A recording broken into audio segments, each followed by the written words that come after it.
Hello दोस्तों, स्वागत है आपका अपने चैनल एग्जाम इज ऑन पे। तो एक बार फिर से मैं हाजिर हूँ NABARD grade A phase second का पार्ट 13 लेकर। हम लोग 12 पार्ट डिस्कस कर चुके हैं। आप आई बटन पर क्लिक करके वहाँ जा सकते हैं। देखते हैं आज का हमारा पहला क्वेश्चन क्या है। पहला क्वेश्चन है, साक्षर भारत अभियान किस बॉडी के द्वारा लॉन्च किया गया है। तो साक्षर भारत अभियान लॉन्च किया गया है ministry of human resource and development के द्वारा 2009 में। साक्षर भारत अभियान लॉन्च किया गया था। इसका पर्पज़ था 80% लिटरेसी रेट को प्राप्त करना। अभी इंडिया का लिटरेसी रेट क्या है? 74.04% है इंडिया का literacy rate according to 2011 census.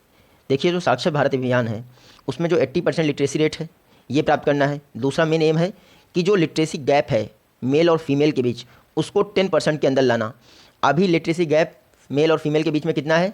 Mails का है 82.14% और फीमेल्स का है 65.64%। आप देख सकते हैं 17% का गैप है इसमें। ये 2011 सेंसस के हिसाब से ही मैं बात कर रहा हूँ।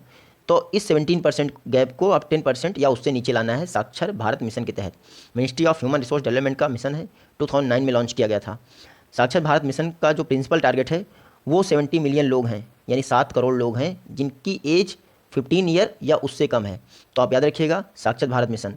देखिए, जो लिटरेसी रेट हमारे इंडिया में तय होता है वो 7 ईयर या उससे ऊपर के बच्चों में होता है। 7 ईयर अगर आपकी एज है तो आपको सिर्फ साइन करना आना चाहिए, यानी सिर्फ आप साइन कर ले जाएं और जो सामने लिखा हुआ है उसको पढ़ ले जाएं। इससे आपका लिटरेसी रेट डिसाइड हो जाएगा। केरल हाईएस्ट लिटरेसी रेट वाला स्टेट है कंट्री में 93.91% के साथ साथ, और जो बिहार है वो लोवेस्ट लिटरेसी रेट वाला स्टेट है कंट्री में 63.83% के हिसाब से। क्या आपको पता है कि हाईएस्ट अनएम्प्लॉयमेंट वाला स्टेट कौन सा है इंडिया में? गोवा इंडिया में हाईएस्ट अनएम्प्लॉयमेंट रेट वाला स्टेट है। नेक्स्ट क्वेश्चन है, Yuva a multi stakeholder alliance to provide necessary skills to youth launch in India by home. Yuva एक मल्टी स्टेक होल्डर अलायंस है जो हमारे इंडिया में यूथ को नेसेसरी स्किल्स प्रोवाइड करने के लिए लॉन्च किया गया है। आपको बताना किसके द्वारा लॉन्च किया गया है? इसे UNICEF, United Nations children fund ने लॉन्च किया था। क्यों लॉन्च किया था? देखिए, फ्यूचर में स्किलिंग बहुत ज़रूरी है। तो हमारे यूथ को फ्यूचर की ज़रूरतें पूरी करने के लिए बेहतरीन या फिर ज़रूरी स्किल प्रोवाइड कर सके, इसके लिए युवा कार्यक्रम लॉन्च किया गया था। किसके द्वारा? यूनिसेफ के द्वारा। यूनिसेफ आप सभी लोग को पता होगा कि ऐसे ही कार्य करता है। युवा कैंपेन में जो है मेन टारगेट इसका एडोलसेंट गर्ल्स एंड बॉयज़ हैं, यानी किशोर एंड किशोरियाँ। यूनिसेफ की स्थापना 1946 में हुई थी। यूएन की स्पेशलाइज्ड एजेंसी है यूनिसेफ और इसका हेडक्वार्टर न्यूयॉर्क में है। युवा कैंपेन यूनिसेफ के द्वारा लॉन्च किया गया था युवाओं में नेसेसरी स्किल्स प्रोवाइड करने के लिए, ताकि वो अपनी फ्यूचर की ज़रूरतों को सही से प्राप्त कर सकें। नेक्स्ट क्वेश्चन है हमारा, EPCA declared health emergency in which city due to air pollution. Air pollution के कारण EPCA ने किस सिटी में हेल्थ इमरजेंसी की घोषणा कर दी? EPCA है क्या? Environment pollution control authority. इसने दिल्ली यानी नेशनल कैपिटल रीजन में हेल्थ इमरजेंसी घोषित कर दी, क्योंकि एयर पोल्यूशन जो था वो सीवियर प्लस कैटेगरी में चला गया था। ये सीवियर प्लस कैटेगरी में कैसे? जो हमारा AQI है, एयर क्वालिटी इंडेक्स, इसमें 7 कैटेगरीज हैं गुड से लेके सीवियर प्लस कैटेगरी में। सीवियर प्लस कैटेगरी में तब आता है कोई जब एयर क्वालिटी इंडेक्स में इसका स्कोर 500 प्लस हो जाए।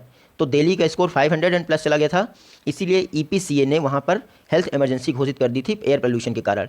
तो आप याद रखेंगे, अगर EPCA की बात करें, इन्वायरमेंट पोल्यूशन कंट्रोल अथॉरिटी, देखिए ये एक सुप्रीम कोर्ट मैंडेटेड बॉडी है जिसको 1998 में स्थापित किया गया था। ये दिल्ली में पोल्यूशन कंट्रोल का कार्य करती है, सिर्फ दिल्ली में, दिल्ली के लिए। और दूसरा आपको याद होगा graded action plan, graded action plan भी दिल्ली के लिए ही है, नेशनल कैपिटल रीजन के लिए। तो EPCA और ग्रेडेड एक्शन प्लान दोनों नेशनल कैपिटल रीजन के लिए हैं। EPCA 1998 में स्थापित की गई थी। किसके द्वारा? इन्वायरमेंट मिनिस्ट्री के द्वारा। सुप्रीम कोर्ट मैंडेटेड बॉडी है, सुप्रीम कोर्ट ने कहा था। इसकी स्थापना कैसे की गई थी? तो जो हमारा इन्वायरमेंट प्रोटेक्शन एक्ट है 1986, उसके द्वारा इसकी स्थापना की गई थी। तो इस तरह से EPCA एक स्टैचुरी बॉडी है। रिसेंटली दिल्ली में इसने हेल्थ इमरजेंसी घोषित कर दी थी। नेक्स्ट क्वेश्चन है, स्वच्छ निर्मल तट campaign is a mass cleaning campaign of Indian beaches launched by. तो जो स्वच्छ निर्मल तट कैंपेन है ये इंडियन बीचेस को साफ करने के लिए एक मास क्लीनिंग कैंपेन है। किसके द्वारा लॉन्च किया था? Ministry of environment, forest and climate change ने स्वच्छ निर्मल तट कैंपेन स्टार्ट किया था नवंबर 2019 में। देखिए, इसमें 50 आइडेंटिफाइड बीचेस को सिलेक्ट किया गया था, वहाँ पे सफाई अभियान चलाना था। और ये जो 50 बीचेस हैं ये 10 कोस्टल स्टेट में पड़ते थे। ये जो 10 कोस्टल स्टेट हैं इसमें हमारा अंडमान निकोबार, लक्षद्वीप और वेस्ट बंगाल नहीं शामिल था, बाकी सारे मोस्टली शामिल थे। तो 50 बीचेस पर मैस क्लीनिंग कैंपेन को चलाने के लिए स्वच्छ निर्मल तट अभियान लॉन्च किया गया था ministry of environment, forest and climate change के द्वारा। मिनिस्टर कौन है इस समय? प्रकाश जावड़ेकर। नेक्स्ट क्वेश्चन है 15th SACEP governing council sitting was held in which city? तो सासेप की 15th बैठक मैं बता दूं आपको, ढाका बांग्लादेश की कैपिटल यहाँ पे हुई थी। सासेप है क्या? जो हमारा सार्क है उसी की एक बॉडी है, लेकिन ये सिर्फ इन्वायरमेंट के क्षेत्र में कार्य करता है। सासेप का फुल फॉर्म है South Asia cooperative environment programme. तो 15th सासेप की बैठक ढाका में हुई थी। यहाँ पे इन्वायरमेंट मिनिस्टर्स ने पार्टिसिपेट किया और पोल्यूशन या फिर इन्वायरमेंट के रिलेटेड चर्चाएं की गई। इंपॉर्टेंट बात यह है कि जो 15th सासेप की बैठक थी, इसमें भारत ने सासेप जो इन्वायरमेंट मिनिस्टर थे उनके साथ साउथ एशिया रीजन में जो मराइन पोल्यूशन होता है यानी ऑयल एंड केमिकल पोल्यूशन, उसमें कोऑपरेशन करने के लिए एग्रीमेंट किया है। आपको पता है कई बार ऑयल टैंकर पलट जाते हैं आपके समुद्र में, तो उससे ऑयल एंड केमिकल पोल्यूशन होता है। उसको कंट्रोल करने के लिए, कोऑपरेशन करने के लिए इंडिया ने सासेप के साथ एग्रीमेंट किया है। बात करें अगर सासेप की, CACEP south Asia cooperative environment, इसमें 8 मेंबर्स हैं जो सार्क नेशन के मेंबर हैं, वही इनके मेंबर हैं। 1982 में सासेप की स्थापना हुई थी और इसका सेक्रेटरीट है सासेप का, कहाँ पे? कोलंबो, श्रीलंका की कैपिटल कोलंबो में सासेप का सेक्रेटरीट है। तो आप याद रखिए सार्क के जो इन्वायरमेंट मिनिस्टर होते हैं उनके ग्रुप को कहते हैं सासेप। रिसेंटली ढाका में 15th सासेप गवर्निंग काउंसिल की बैठक हुई है। देखते हैं next question. First ever BIMSTEC conclave of port was organised in which city? तो बिम्स्टेक पोर्ट्स की कॉन्क्लेव पहली बार ऑर्गेनाइज हुई, आपको बताना किस शहर में ऑर्गेनाइज हुई? इंडिया के विशाखापट्टनम में ऑर्गेनाइज हुई है। यहाँ पर 3 MOU पर साइन हुआ है, मेमोरेंडम ऑफ अंडरस्टैंडिंग पर। किसके बीच में? थाईलैंड के रनांग पोर्ट ने इंडिया के 3 पोर्ट से मेमोरेंडम ऑफ अंडरस्टैंडिंग साइन किया है। पहला पोर्ट है चेन्नई पोर्ट, दूसरा है आपका विशाखापट्टनम और तीसरा है कोलकाता। तो इन तीनों से थाईलैंड के रेनोंग पोर्ट ने पोर्ट डेवलपमेंट के लिए एग्रीमेंट पर MOU पर साइन किया है। तो 3 MOU पर साइन हो गए। जो बिम्स्टेक की पहली पोर्ट्स की कॉन्क्लेव थी विशाखापट्टनम में आयोजित हुई थी वहीं पर। बात करते हैं बिम्स्टेक की, तो ये 7 कंट्रीज़ का एक ग्रुप है। भारत, भूटान, बांग्लादेश, म्यांमार, थाईलैंड, श्रीलंका और नेपाल। मैं बता दूं आपको, नेपाल और इंडिया में इस समय एक काला पानी करके एक प्लेस है उत्तराखंड के पास, उसको लेके विवाद चल रहा है। नेपाल कहता है मेरी टेरिटरी में है और ये कहते हैं नेपाल वाले, इंडिया वाले कहते हैं मेरी टेरिटरी में है। बिम्स्टेक की आगे बात करें तो बिम्स्टेक की स्थापना हुई थी 1997 में बैंकॉक डिक्लेरेशन के द्वारा। हालांकि इसका जो हेडक्वार्टर है वो ढाका में है, आप ये याद रखिएगा। और जो PM मोदी की स्वेरिंग इन सेरेमनी हुई थी 2019 में, इसमें जो है बिम्स्टेक के सदस्यों ने पार्ट लिया था। तो रिसेंटली बिम्स्टेक पोर्ट्स की पहली कॉन्क्लेव विशाखापट्टनम हुई, 3 MOU पर साइन हुए। नेक्स्ट क्वेश्चन है alternative investment fund AIF is regulated by which financial body? तो जितने भी अल्टरनेटिव इन्वेस्टमेंट फंड है या म्यूचुअल फंड है, इन सब का regulation SEBI, stock exchange board of securities exchanges board of India करता है। तो आप याद रखिएगा। देखिए रिसेंटली गवर्नमेंट ऑफ इंडिया ने एक 25,000 करोड़ का अल्टरनेटिव इन्वेस्टमेंट फंड बनाया है कंस्ट्रक्शन फील्ड के लिए। देखिए घर तो बन जा रहे हैं लेकिन कहीं आधे बने हुए हैं और कहीं लोग उनको ले नहीं रहे हैं क्योंकि वो बेहतर नहीं बन पा रहे हैं। इसलिए कंस्ट्रक्शन फील्ड को प्रमोट करने के लिए गवर्नमेंट ऑफ इंडिया ने 25,000 करोड़ का अल्टरनेटिव इन्वेस्टमेंट फंड स्थापित किया है। इसमें जो है बैंक हुई और कोई गवर्नमेंट एजेंसीज हुई वो इन्वेस्ट कर सकती हैं और एक बेहतर रिटर्न उनको प्राप्त होगा। जो 25,000 करोड़ है इसमें हमारी government of India 10,000 crore invest कर रही है। उसके अलावा जो बचता है उसमें SBI, state bank of India और LIC दोनों लोग इन्वेस्ट करेंगे। ये कंस्ट्रक्शन फील्ड के लिए जो अल्टरनेटिव इन्वेस्टमेंट फंड बनाया गया है ये कैटेगरी 2 के तहत सेबी में रजिस्टर्ड है। तो आप याद रखेंगे सेबी रेगुलेशन करता है आपका कैपिटल मार्केट का, RBI बैंकिंग सेक्टर का और जो IRDA होता है वो इंश्योरेंस सेक्टर का रेगुलेशन करता है। सेबी हम नेक्स्ट वीडियो में डिस्कस करेंगे बेहतर ढंग से। नेक्स्ट क्वेश्चन है किस मिनिस्ट्री ने खादी को HS कोड एलोकेट किया है? तो रिसेंटली मिनिस्ट्री ऑफ कॉमर्स ने खादी को HS कोड एलोकेट किया है। देखिए HS कोड को गुड्स के लिए इंटरनेशनल लेवल पर यूनिवर्सल इकोनॉमिक लैंग्वेज के तौर पर यूज़ किया जाता है। तो यूनिवर्सल इकोनॉमिक लैंग्वेज के तौर पर यूज़ करने का फ़ायदा क्या है? इंटर कंट्री कस्टम और ट्रेड प्रोसीजर में आसानी मिल जाएगी अब खादी के प्रोडक्ट को। HS कोड होता क्या है? HS कोड यानी हार्मोनाइज्ड सिस्टम कोड, इसे WCO वर्ल्ड कस्टम ऑर्गेनाइजेशन द्वारा डेवलप किया गया था। HS कोड को ये 6 डिजिट का आइडेंटिफिकेशन कोड होता है। एक्सपोर्ट इंपोर्ट पे लगा देते हैं ताकि लोग वहाँ पे देख लें कि हाँ ये HS कोड वेरीफाइड मटेरियल है, इसको कस्टम में आसानी दी जाए। WCO यानी वर्ल्ड कस्टम ऑर्गेनाइजेशन की बात करें जिसने HS कोड को डेवलप किया है, तो ये जो है हेडक्वार्टर इसका ब्रसेल्स में है, बेल्जियम। 1952 में WCO की स्थापना हुई थी। रिसेंटली खादी के लिए HS code ministry of commerce ने लॉन्च किया है। नेक्स्ट क्वेश्चन हमारा IFSCA is created under IFSCA Act 2019 for all type of financial regulation activity in IFSC will be located in which city? IFSCA बनाई गई है international financial service centre authority, किसके द्वारा? IFSCA act 2019 के द्वारा। ये क्या करेगी? जो हमारा इंटरनेशनल फिनेंशियल सर्विस सेंटर है वहाँ पे फिनांस से रिलेटेड सारे रेगुलेशन ये अकेले देखेगी।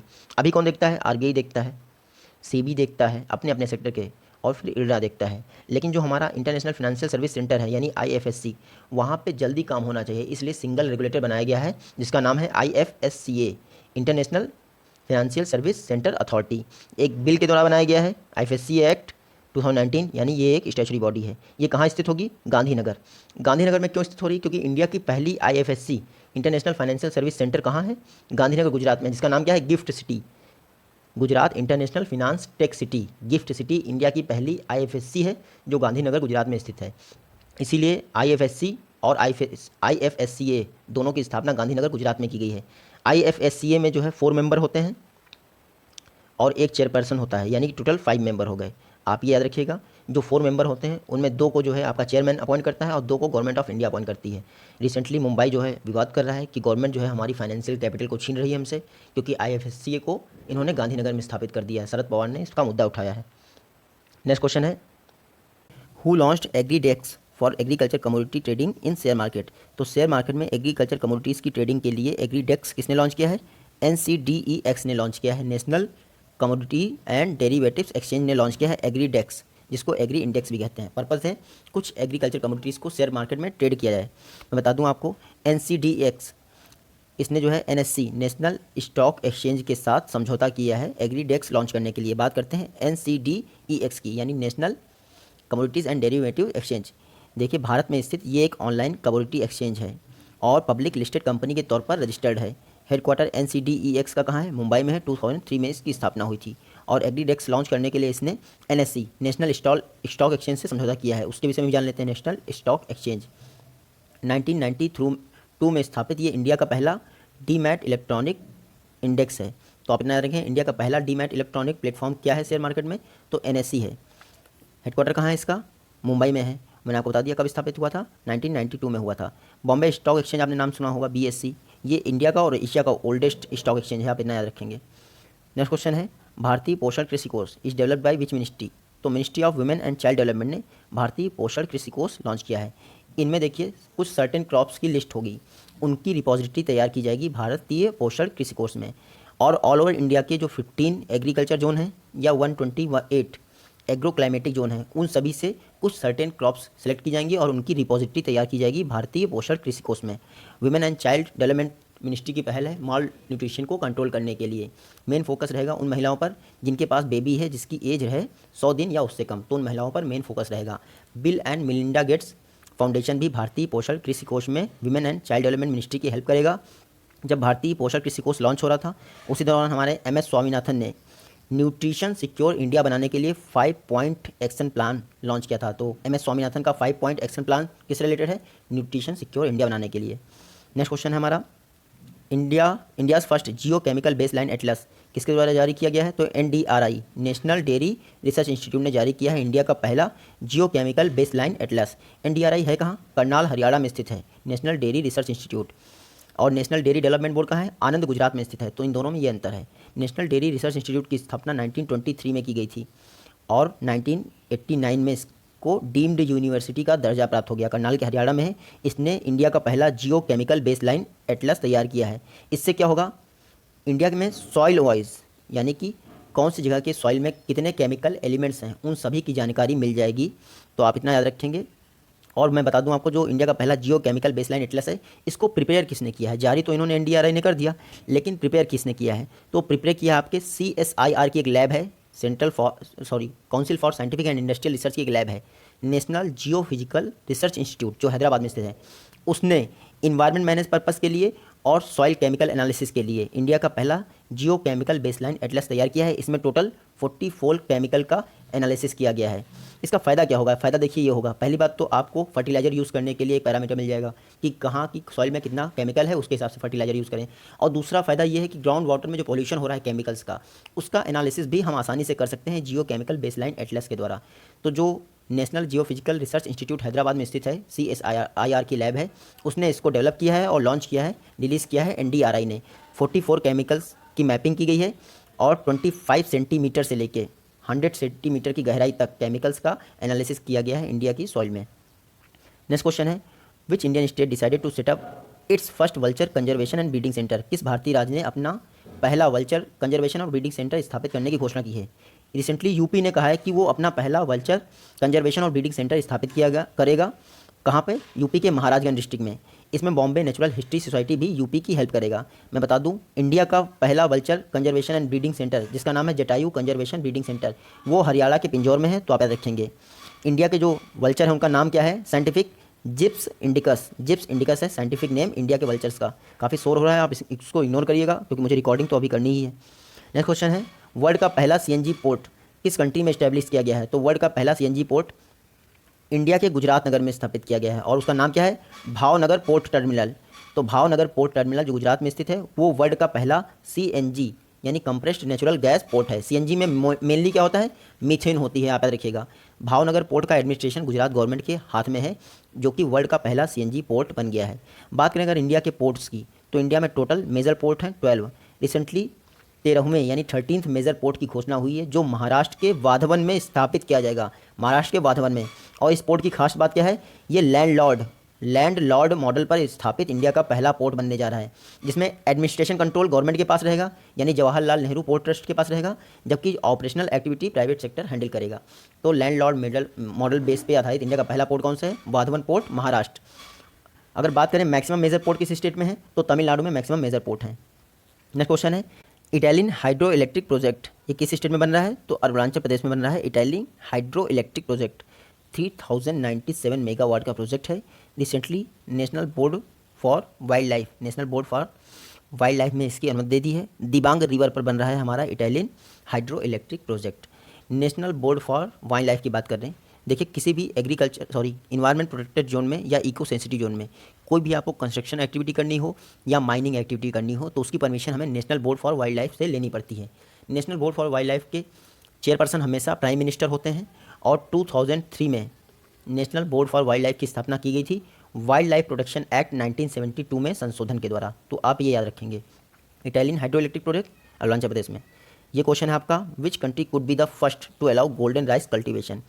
तो वो कौन सी कंट्री हो सकती है पहली जो गोल्डन राइस कल्टिवेशन को अनुमति दे दे? रिसेंटली बांग्लादेश ने IRRI के वैज्ञानिकों को बुलाया है ताकि गोल्डन राइस का एनालिसिस कर सकें, रिव्यू कर सकें, ताकि बांग्लादेश अपने यहाँ गोल्डन राइस कल्टिवेशन को बढ़ावा दे सके।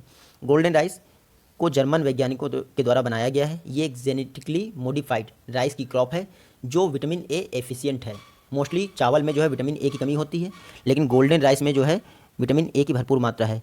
बांग्लादेश ने रिसेंटली RRI के वैज्ञानिकों को बुलाया है ताकि गोल्डन राइस का एनालिसिस कर सकें। बात करें IRRI की, इंटरनेशनल राइस रिसर्च इंस्टीट्यूट, 1960 में इसकी स्थापना की गई थी। फिलीपींस के लगूना में इसका हेडक्वार्टर है। वर्तमान में डायरेक्टर है मैथ्यू मोरेल। आपको याद होगा IRRI की साउथ इंडिया के लिए एक शाखा ब्रांच स्थापित की गई है वाराणसी में, तो आप ये भी याद रखेंगे। नेक्स्ट क्वेश्चन है हमारा, ग्रिड रिपोर्ट 2019 के अनुसार किस कंट्री ने मैक्सिमम इंटरनल डिस्प्लेसमेंट फेस किया है नेचुरल डिजास्टर के कारण? तो जो ग्रिड रिपोर्ट है उसमें दो तरीके से इंटरनल डिस्प्लेसमेंट को बताया गया है। एक तो आपका कॉन्फ्लिक्ट हो गया पहला रीज़न, और दूसरा हो गया डिजास्टर। तो कॉन्फ्लिक्ट के तौर पर सबसे ज़्यादा डिस्प्लेसमेंट हुआ है हमारे सीरिया में, आप याद रखिएगा। डिजास्टर के तौर पर सबसे ज़्यादा डिस्प्लेसमेंट हुआ है हमारे इंडिया में। लगभग 50 लाख लोग इंटरनली डिस्प्लेस्ड हुए हैं डिजास्टर के कारण। तो आप ये देखिएगा, internal displacement due to natural disaster occurs in India maximum. बात करते हैं grid report 2019 global report on internal displacement. ये है आपका फुल फॉर्म ग्रिड का। इसे जारी कौन करता है? IDMC internal displacement monitoring centre इसको जारी करता है हर वर्ष।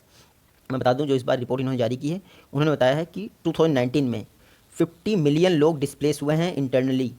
इंटरनल डिस्प्लेसमेंट की बात करता है ये इस रिपोर्ट में, इंटरनेशनल नहीं। तो इंटरनली 50 मिलियन लोग डिस्प्लेस हुए हैं, यानी 5 करोड़ लोगों का डिस्प्लेसमेंट हुआ है। कारण मैंने बता दिया, दो रीजन से होता है, कॉन्फ्लिक्ट, एक डिजास्टर।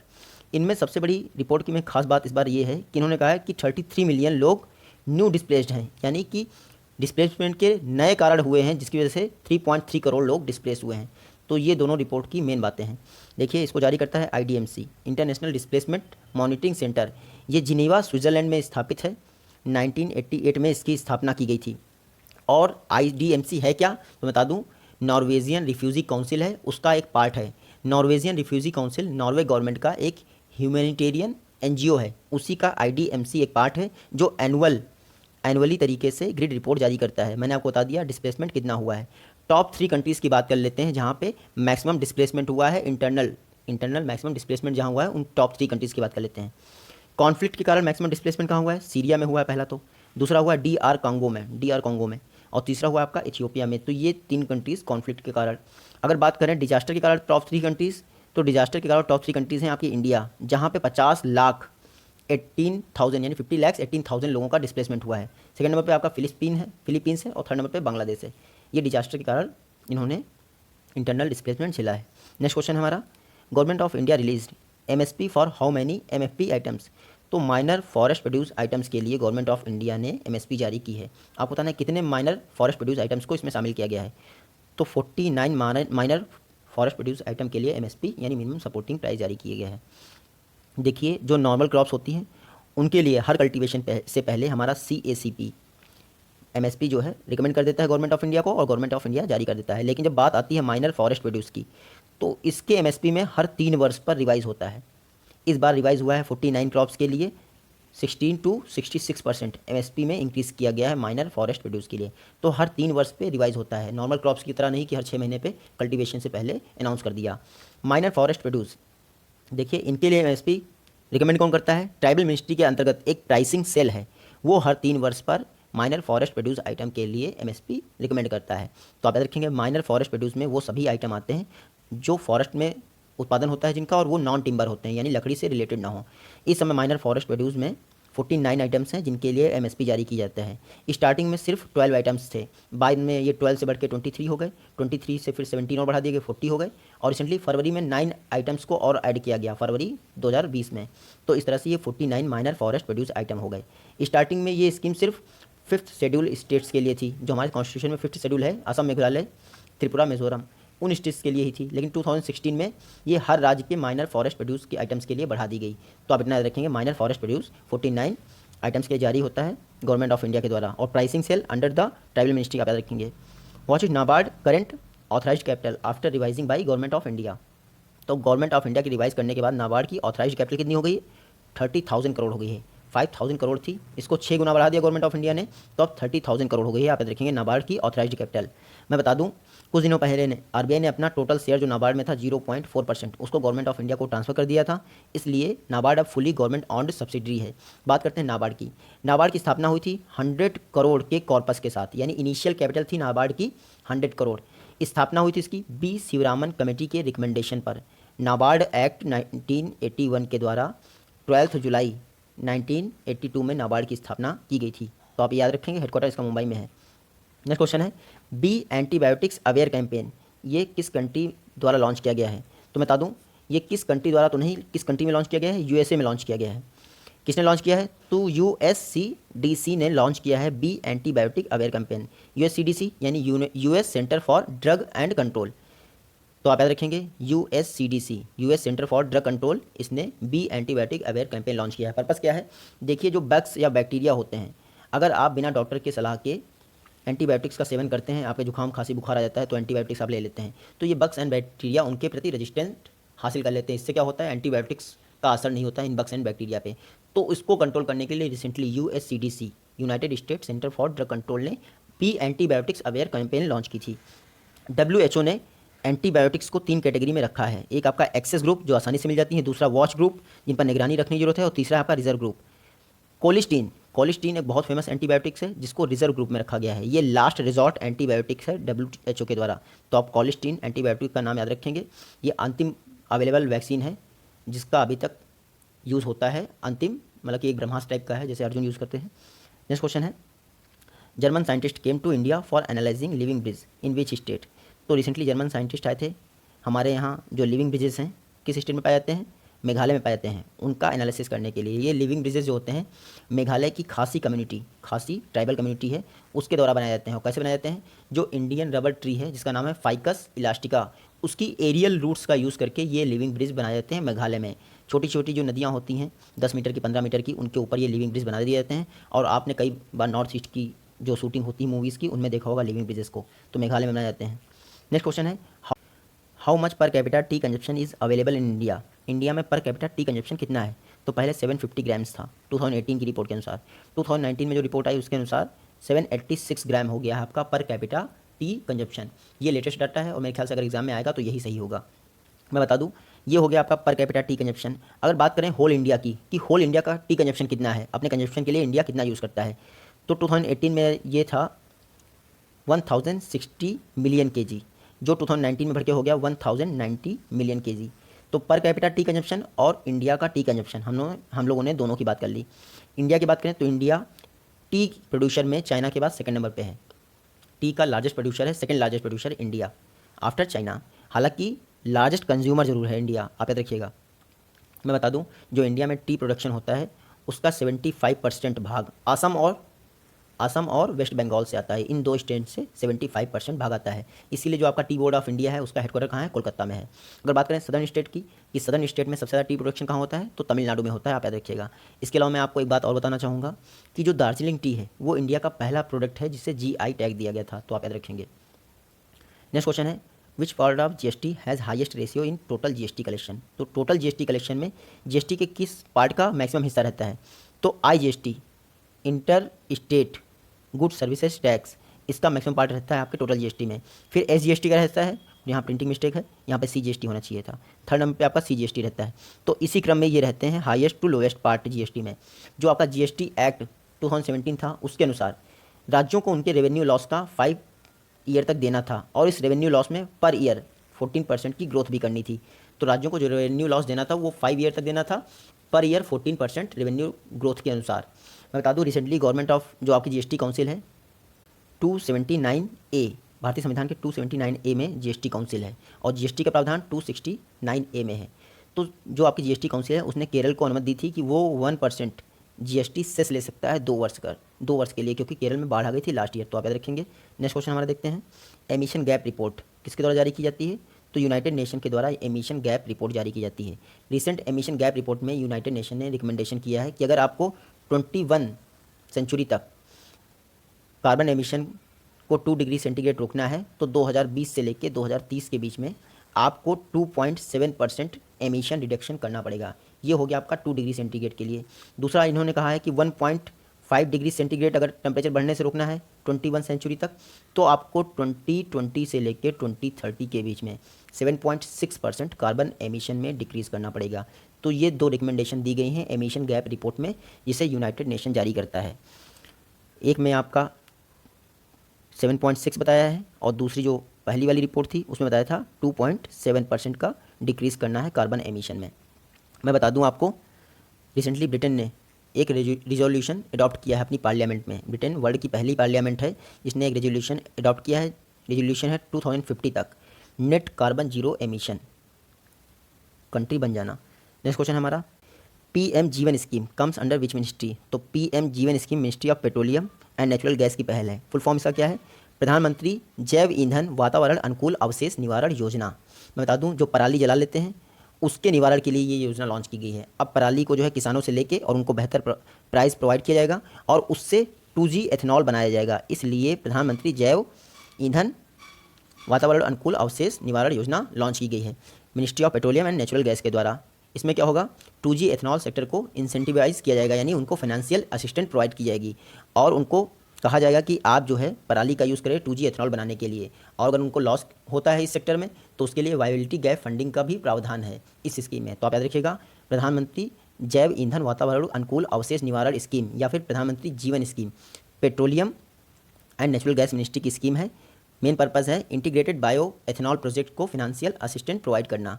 तो बायो एथेनॉल प्रोजेक्ट के लिए ही मेनली ये स्कीम है, पराली को जलने से रोकने के लिए, ताकि इन्वायरमेंट पोल्यूशन ना हो और उससे 2G बायो एथेनॉल बनाया जा सके। तो फॉरेस्ट क्रॉप जो आपकी क्रॉप रेसिड्यू होती है उससे 2G एथेनॉल बनाने में यूज़ किया जाएगा। बात करें अगर एथेनॉल की, तो आपको याद होगा एथेनॉल ब्लेंडिंग प्रोग्राम लॉन्च किया गया था इंडिया में।